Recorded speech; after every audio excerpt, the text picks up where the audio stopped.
like y'all, but he was just very invested in an angry way, and he would slam the clipboards, and we would have to be sad, and we knew if we lost a game, like we would have to run extra suicide. You would like, have to be sad? No, like he was just very, I'm using the word passionate because I only know positive terms, but he was mad. He was real mad. You guys were smiling after the game. He was pissed, right? We never smiled after the game because we were losing. Like, that's the thing. It was never happiness. It was straight suicide. We knew we had to run. We knew we had to do extra push-ups. He would make you sit by the basket for the next hour until you had 100 in a row. And it was just like, dang, I don't even want to play basketball anymore. But we were trying to win. So we thought. And then when the wins didn't happen, you're just playing for what? It sucked. We would be called out of our names. Like, everybody had a nickname. It was What was your fun. nickname, He called me the Predator because I had braids and he didn't like my braids. Like,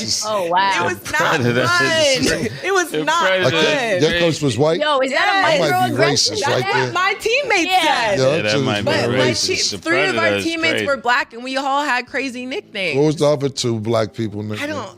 I don't even remember because somebody rescued Did he call anybody buckwheat? No. All right, just making sure. All right. UConn, there's not Maurice here, but we're going to talk about the coach. So Dan Hurley defended tough coaching and his coaching style and said, I think society has gotten soft in a lot of ways. The real world is tough and cruel. You got to be equipped. He said, remember the teachers and coaches that push you to your max, push you beyond your comfort level to get the most out of you. That English teacher that made you do the work. The tests were hard. You had to study hard. I think the same thing applies to coaching. So there's always been backlash on his coaching style. But Trista, do you think that there is such thing as too tough coaching? And then when do you think it does cross a line? I mean, yeah, abuse, like Bobby Knight throwing chairs at players, or Brian Kelly killing a kid, allegedly, or people putting them, I forget who the other one, Mike Leach, put his one of his students, one of his players in like a shed that was really hot. I forget exactly the details around that, but yeah, I think like abuse is the line. And what you see with that shift in momentum is that because of all of that, people equate what Dan Hurley does to those vintage coaches that were doing way too damn much. And so there's like a lower tolerance now for coaches who are demanding, who are aggressive, who are harsh and brash, and confrontational, right? But Dan Hurley doesn't really cuss his players out. If you watch him on the sidelines, he's very passionate, but he's really cussing the refs the fuck out. And he's hyping his players up on the sidelines. Remember, he pushed Cam Spencer in the tournament a couple of years ago, pushed him back onto the court, and people lost their damn mind. But everybody who has talked about playing for Dan Hurley will run through a wall for him. So I think it's like a situation where there's a lot of coddling going on. I think he's right that parents have gotten involved and they want their coaching style to be a certain way. And Dan Hurley's not rolling with that. And like at a certain point when these players graduate and they're no longer playing basketball, some of them aren't going to make the league. The world is a cold, harsh place, and you got to be ready and you got to be equipped. So, yeah, that's my take on Dan Hurley. Yeah, I think Dan Hurley is a phenomenal coach. I think when you think of the Hurleys in particular, Dan Hurley, Bobby Hurley, and his dad, Bobby Hurley Sr., I think when you come from this type of cloth of coaching, you just have a passion for the game that people don't understand, right? Some coaches just want to win that bad. I remember one of the coaches from, I forgot his name, football, I think it was Herm Edwards, I believe, that said, man, I want to win. I want players that want to win. And just to go on national television and say that with your players, you know, in a couple feet away is a powerful statement. And some people would consider that abuse in today's climate. I think when it comes to coaching, there's coaches that really want to win. And you remember these type of coaches like Dan Hurley, even as a former basketball player, even on a much lower level. You remember the coaches that push you to the limit. You remember the coaches that made you better. You don't remember the coaches that let you get away with everything. It's like school. You remember the people that help you to get to the highest level that you possibly could achieve. And I think that comes with coaching. I think there will be more Hall of Famers if a lot of these good players in the NBA will let people coach them. So my hat goes off, pause, to Dan Hurley and what he's doing in UConn. The way they've been winning, I don't think you can question his coaching or his style at this point unless he does something like far over the line. Bob Hurley was way over the line. Like, I wouldn't put these two in the same category. Bob Hurley, I mean, Bobby Knight. I apologize. Bobby Knight was way over the line. And Brian Kelly as well. I wouldn't put this in the same category. No. I agree with both of you 100%. But y'all realize what you're dealing with. You're dealing with kids who saying this ain't a safe space that I'm in.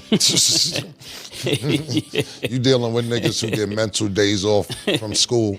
Yeah. Yo, I need a mental day off. What's a mental day off? Stat looking because her school gave her mental days off, right? Right? Yeah, I mean, I'm just asking. You get mental days off from school? She said you need them. But see, and I'm not talking about something. This is why. This is exactly why. Yeah. Did you ever have a mental day off from school? I never heard of this shit till like fucking 10 years ago. But social media has changed a lot, but I'm gonna let you continue. I'm laying it out. I'm not, listen, Stat, I said I agree with them, but this is why people are saying this. I'm not saying. He's actually making a great point. Yeah, I'm not arguing with you, I'm not beefing with you. Your birth certificate is your birth certificate. I'm just telling you why people are saying that nigga Danny Hurley's wilding. I'm just telling you the people you're dealing with. It's mental health days. They looking for safe spaces. The parents want to make their own highlight reels of their own kids. You go to these tournaments and all that, you can pay for your highlight reel before you leave the gym. You don't see no misses, no nothing. You just only see the highlight reel of when they're making shit. We are in a totally different environment. So all the hate it. Yeah. I hate it. This is what I'm saying. So as much as I agree with you, you have to just look at the climate that you're in right now because, look, but let's say, because you're right, he's not Bobby Knight. He's 100% different thing. Let's think about this, and people tend to forget it because we don't remember yesterday. The Lakers were trying to hire Danny Hurley. Yeah. Before J.J. Redick. And when he went there, UConn said, hold on, we got more money for you, Danny. We got more money. And then he went back, and then they ended up hiring J.J. Redick. So it isn't like people don't even want Danny Hurley in the NBA. We got to realize his third or fourth in 4 years. He only missed a year of Final Fours in the last 4 or 5 years. I don't know if it's 3 or 4 or 4 or 5, either or. So he is very well respected, and he does win.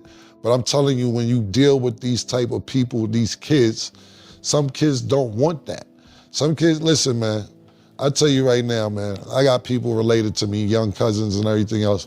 They would have called the police on my coach. They would have. And they would have been like, yo, my nigga, it's against the law. Like, you know, I was making a statement how I was fondled when I was young by an older woman. And Stat was very concerned for me. Yes, I was. Yeah, this is what I'm saying. And she was like, oh my God. And I'm like, it's part of the game. You know what I'm saying? Yeah, I wasn't mad about it, to be honest with you. And I appreciate you as a little sister being concerned for me. Yeah. Yeah.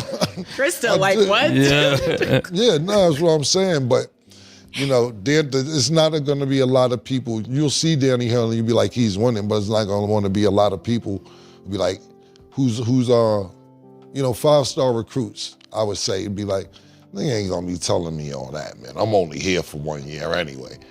So hopefully he gets some good players, but even if he doesn't get 5-star, maybe 4 stars, he's proven he could win with no matter who he has on the team. So congratulations to Danny Hurley for making it to another Final Four. I think you're an outstanding coach. I think you're very passionate. And you cut from the cloth where we come from. Danny Hurley's not far from the crib where we come from. He's from Jersey City, right across the water. So trust me, I get it. Yes, Stat, I know you got something to say. Well, and Stat, to your point, and Cam, to your point really quick, like it's very self-selecting. You're not going to get, he's not going to recruit players who are going to have a hard time with that. He says he watches the parents and how they interact and how the kids are, and they kind of know at this point what time it is. And to your point, in terms of 5 stars, remember they got Steph Castle. Steph Castle was one of the top recruits. He got there for a year. I mean, I think he probably should have been the number 1 pick when he came out of college, but obviously he's in a phenomenal spot, and Dan Hurley was a huge part of that, and UConn's run was a huge part of that. I really think the people who don't like Dan Hurley are not people in the program. They're people who want to talk about basketball. They're not the kids. The kids who've played for Dan or Danny have said only positive things about him, at least the ones that have stuck around. Yeah, we're probably talking about the players that made it. We don't know what the players that didn't make it said at all. Yeah. So, That is a great point. So It's like Bobby Knight, Calvin Chaney had great things to say about Yeah, it. because you made it. When you didn't make it, we don't know what the players that didn't make it had to say about him. Yeah. Secondly, I heard you earlier, Trish, when you said all we see is how passionate he is on the sideline. We push everything. We push him to go back in the game. He's cheering his players on. I see that as well. We don't know what he's doing in practice. We don't know if he's slapping a nigga in the back of the head or not. We don't know if a nigga's running out of breath and he's pushing them in their back to finish the laps. So we're only going off what we can see. And we can't trust Maurice to tell us the truth. Because he's part of the program. so at the end of the day, we have no idea. We fuck around and see. And that's what I'm saying too in this era now, right? You ever see that commercial, the infomercial? I'm just using an example. Be like, were you abused through the years 1989 through 1993? You may be eligible for some money. Call this number. Yeah, call this number. You fuck around out with Danny Hurley hotline in about 10 years. We don't know. Yeah, this world is crazy, right? That's what I'm trying to say. You gotta watch everything. Yeah. So as much as I agree with Trish 100%, but we don't know what the people who didn't say make it. We don't really know what goes on in practice. On the sidelines, he looks passionate. I seen the nigga, when they played Duke the other day, right? And they closed the gap because they're down 19. They closed the gap to like 7. He hit the crowd like this. Let's go. He talking to the crowd like this. Yeah. The players going to the bench for timeout. As the players walk to the bench, he's walking to the middle of the half court looking at the UK crowd like this. Let's go. So I understand the passion, but we don't know what's going on behind the scenes. And I'm not knocking that. Like I said, look, Danny Hurley is like Fisher Price to the coaches I had to deal with. Like, my coach ran down up on the nigga, smashed him. So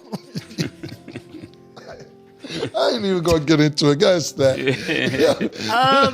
Yeah, I was just gonna add, I think Dan Hurley is an amazing coach. I have nothing bad to say about him at all, but I do know that the output would be looked at differently if they weren't winners.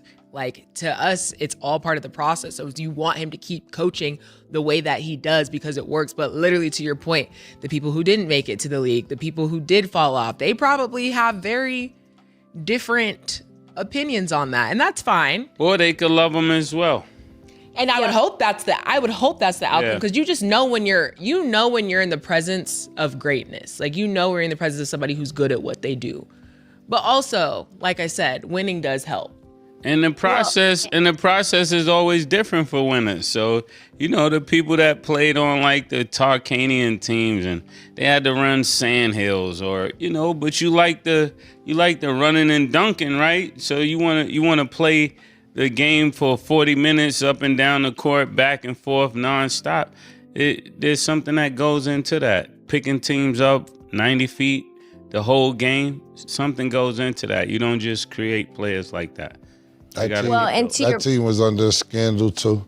Yeah. Tarkanians. Yeah, that's what I'm saying. Every team that produces that great, other than Duke, every other team that was at that pinnacle for a long time was all under scandal because it takes something different. UConn play in 2022 before they won their first title, and they came to Portland, and I came home for Thanksgiving. They had the Phil Knight Invitational, and I had never seen Danny Hurley do his thing before. Not live, not ever. I mean, I had saw some UConn games, but I wasn't really locked in.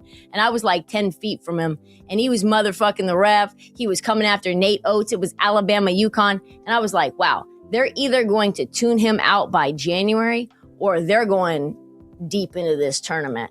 And I think it's really easy to tune out a coach if they're not investing and pouring into you as people. And that's another thing we also don't see is whether he's, soft and vulnerable and there to shepherd these young men in different ways where when he does come after them, they take it the right way. And there's coaches in the women's game right now, Kim Caldwell of Tennessee. She said the same thing as Texas's head coach, but Texas ended up winning the SEC and they're in the Final Four.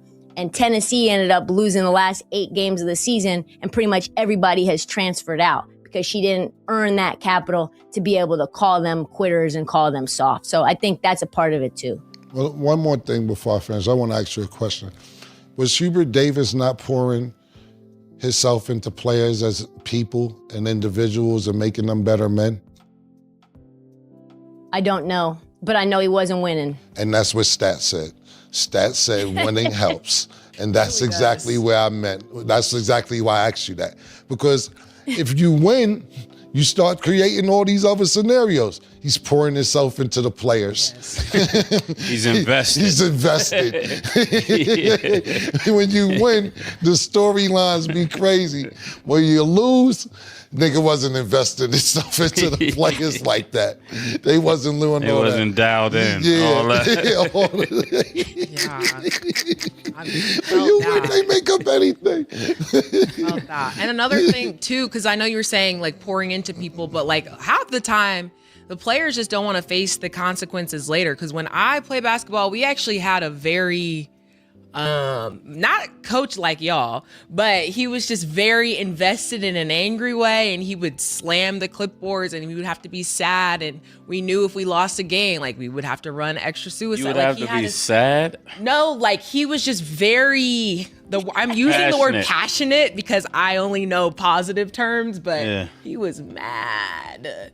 He was real You mad. guys were smiling after the game, pissed, right? We never smiled after the game because we were losing. Like, that's the thing. It was happiness. It was straight suicide. We knew we had to run. We knew we had to do extra push-ups. He would make you sit by the basket for the next hour until you had 100 in a row. And it was just like, dang, I don't even want to play basketball anymore. But we were trying to win. So we thought. And then when the wins didn't happen, you're just playing for what? It sucked. We would be called out of our names. Like, everybody had a nickname. It was What was not your fun. nickname, He Stat? called me the Predator because I had braids and he didn't like my braids. Like, Oh, wow. it was not Predator. fun. It was The not Predator. fun. Your coach was white? Yo, is that a Yes. That might be microaggression? racist. That my teammates Yeah. said. Yeah, that might be But my racist. The 3 of the mates Predator. were black and we all had crazy nicknames. What was the other 2 black people named? I don't even remember because somebody rescued Did he call anybody somebody else. buckwheat?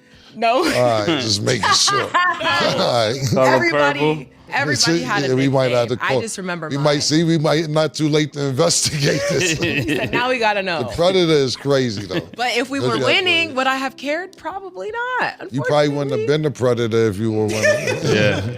Nah, he was gonna You've give me been that name. Rapunzel if you was.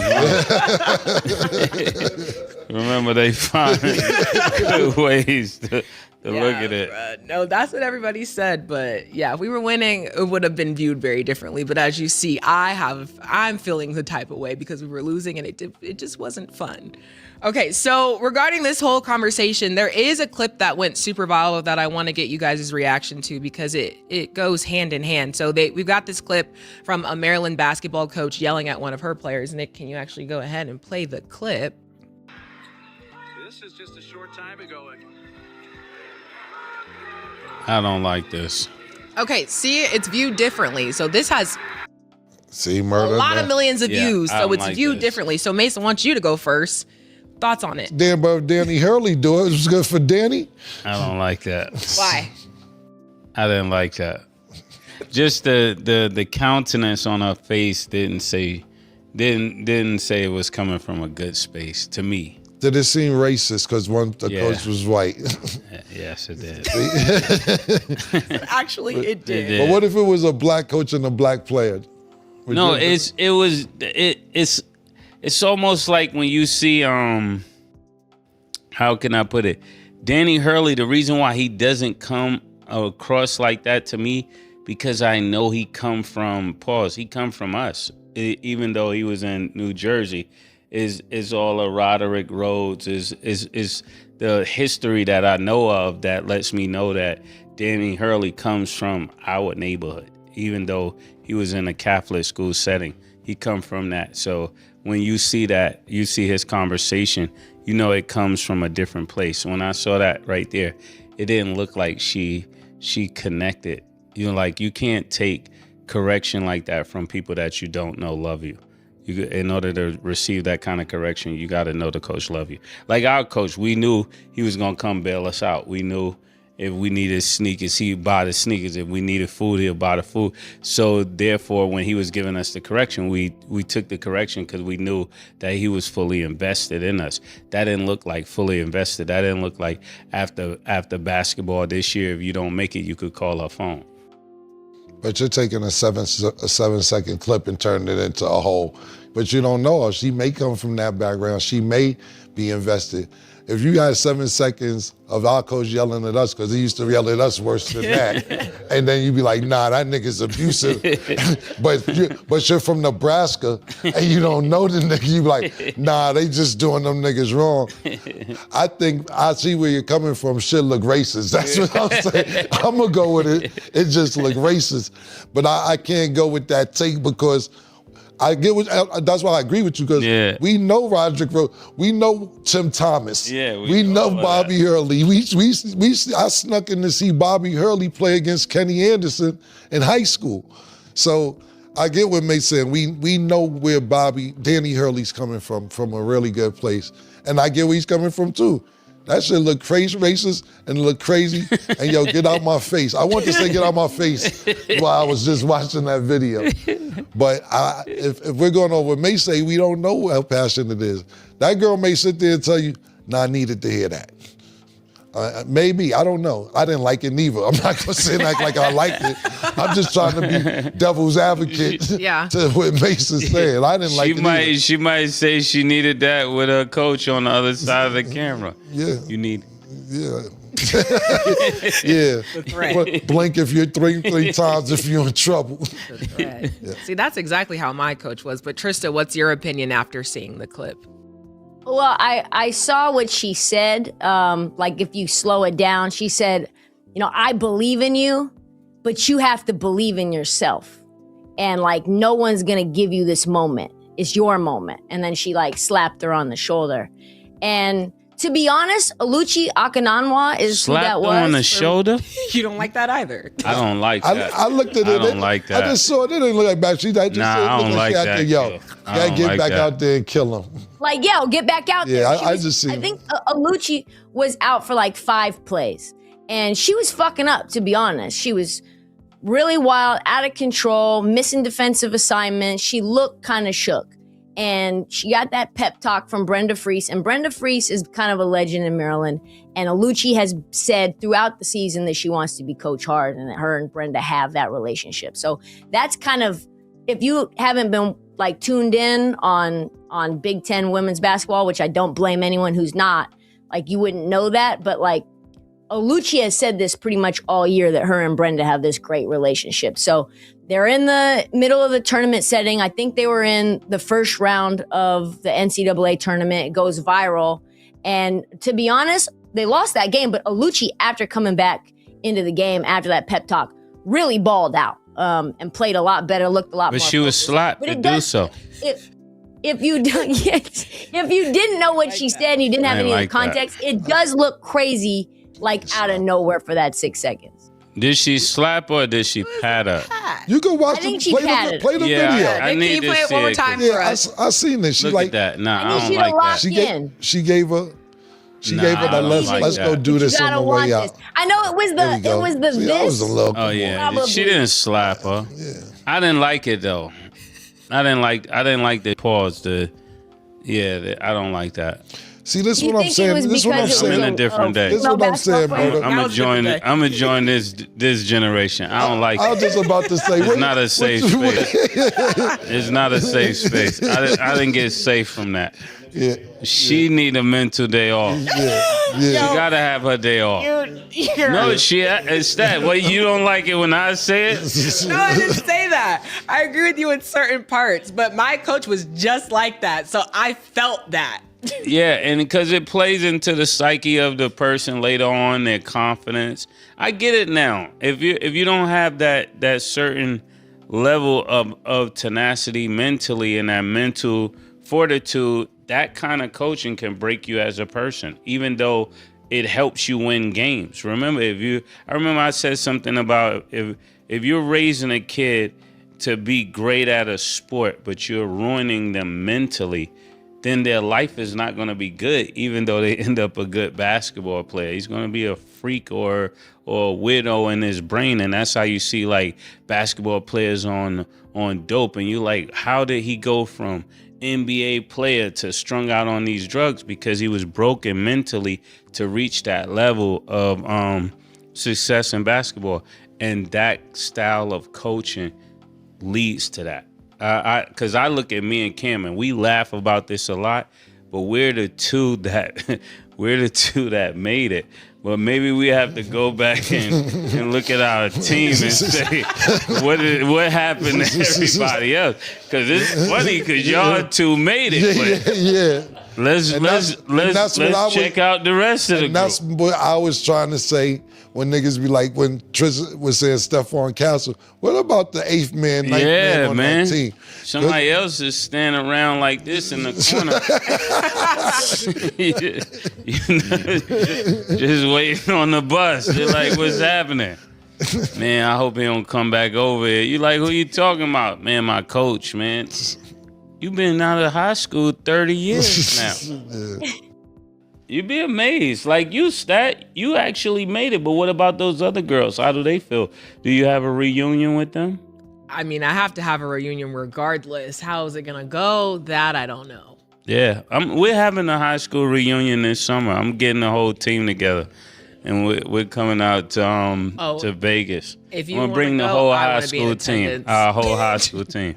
Just to the fly on Vegas. the wall. I have to watch that. Yeah, it's going to be great. I already asked Killer about it. I think it would be hilarious. Mace ain't doing this shit. Mace, Not happening. I've already put the call out. I spoke to Rich Parker. He said, last time I spoke to Mace, he told me he meet him in Vegas. I flew to Vegas. He stopped picking the phone up. Yo, Rich. That's what he told me. That's a fact. That's what he told me. See, Rich. See. Okay, see. My hand's tied. There's been a lot of buzz lately over what really counts as tough coaching, and that's exactly where Mace and Camron took their latest podcast conversation. They kicked things off by breaking down the controversy surrounding a coach famous for his fiery personality, demanding standards, and non-stop intensity. Someone who insists that people today have become too comfortable and that real growth only happens when you're forced outside your comfort zone. That comment alone sparked a much bigger debate about where strong leadership ends and behavior that becomes genuinely harmful begins. Mace and Camron also didn't shy away from the extreme examples, pointing to coaches from previous generations who crossed the line by throwing objects, physically intimidating players, and handing out dangerous punishments. Both made it clear those situations are nowhere near the same as a coach raising their voice, arguing with referees, or trying to fire up a team before a critical moment. But this is where the discussion became even more interesting. They explained that fans only get to see the public version of a coach. Cameras capture the yelling, emotional reactions, celebrations, and sideline passion, but they never show what happens behind closed doors during practices when nobody else is around. So the real question becomes this: can anyone fairly judge a coach's methods without understanding the complete relationship between that coach and their players? The conversation then shifted toward another topic that continues to divide opinions everywhere: mental health days. Mace and Camron reflected on growing up in a generation where taking a break from school, sports, or responsibilities because you felt mentally exhausted simply wasn't something people talked about. If you were overwhelmed, frustrated, or struggling, the expectation was straightforward: keep moving and fight through it. At the same time, they acknowledged that today's generation is far more open about discussing mental health and taking the time needed to recover. The hosts debated whether that shift represents real progress or whether society is becoming less capable of dealing with pressure and adversity. It's the exact same conversation happening every day in families, locker rooms, workplaces, and across social media. But what really sent the internet into a frenzy was a viral clip from a women's college basketball game. The video showed a coach standing inches away from a player during a timeout, appearing incredibly intense and, depending on how you viewed it, almost confrontational. Without any surrounding context, those few seconds looked alarming. Millions watched that short clip and immediately formed opinions before knowing the full story. However, once additional footage surfaced and people realized the coach was actually encouraging the player, building her confidence and pushing her to believe in herself, the entire situation looked completely different. It became another perfect example of how a brief viral moment can completely reshape public perception and how quickly people rush to judgment before seeing the bigger picture. Throughout the episode, Mace and Cameron kept coming back to one central point. The relationship between a coach and an athlete often matters far more than the coaching style itself. When players genuinely know their coach cares about them, supports them beyond the game, checks in on their personal lives, helps them through difficult moments, and is invested in their success, tough criticism feels completely different. It comes across as guidance instead of a personal attack. But when that trust and respect don't exist, those exact same words can feel disrespectful, damaging, or even abusive. Both hosts reflected on their own athletic backgrounds and admitted their coaches weren't always easy on them, but they respected those coaches because they understood the reason behind the pressure. They also raised an uncomfortable point that many people overlook: survivorship bias. The athletes who succeed and later praise tough coaching are usually the ones whose stories everyone hears. But what about the players who lost confidence, walked away from the sport, or simply couldn't handle those same coaching methods? Their stories often go unheard, leaving an incomplete picture of what tough coaching really looks like. That imbalance plays a major role in how successful coaches are viewed by the public. By the end of the discussion, both hosts seemed to land on one key conclusion: winning changes everything when it comes to public perception. The exact same aggressive coaching style can be praised as passion when championships are being won, but labeled toxic the moment the victories stop coming. And that's exactly why this debate isn't going away anytime soon, especially with more coaching moments going viral before people ever get the full context. If this discussion reminded you of a coach, teacher, or mentor who pushed you beyond what you thought was possible, drop your opinion in the comments and let us know where you stand on the balance between tough coaching and protecting mental health.